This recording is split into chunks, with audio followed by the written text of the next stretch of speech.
Lockdown was really fun to work on and pretty different from a typical House episode, certainly very different from any that I've worked on because it has no medical story.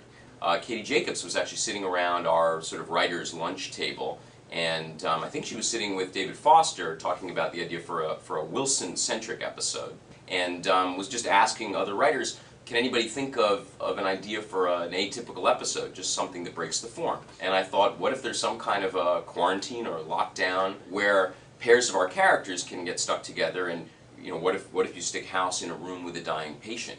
We immediately came up with this idea.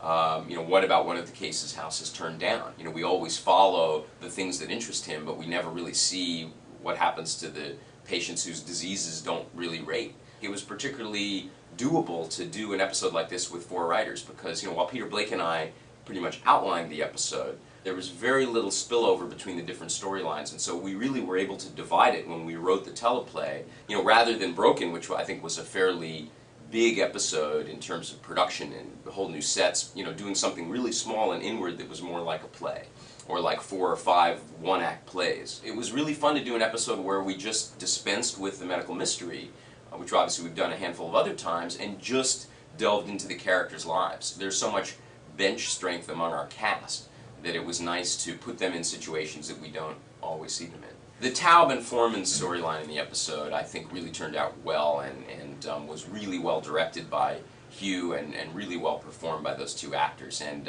there were so many wonderful physical elements, and it was such a great set, too, that Jeremy Cassels and our art department built, this kind of catacomb records room with all these hallways and shelves and sort of nooks and crannies, and they had a lot of fun running around and faking each other out through the shelves, and both of them were so good at the physicality of it. One thing that was really fun and interesting for me being on set during this episode was that I kind of got to work with the 2 Hugh Laurie's. Days that he acts, he stays in an American accent all day. He works very hard on the accent, has a flawless American accent, and takes that very seriously. So even during breaks and when the camera's not on him and if he's just wandering around the set, he's an American. And then days when he's not working as an actor, he's just himself and has a British accent.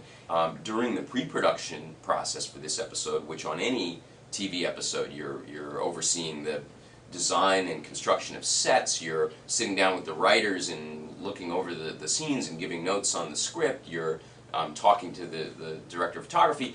He was also acting in another episode, and then while this episode was shooting, he had to prepare for the next episode he was going to act in. So it was really like doing 9 jobs at once, and he just never misses a beat, definitely in the performance, and I think he did a great directing job. It was fun, seeing the two sides of Hugh.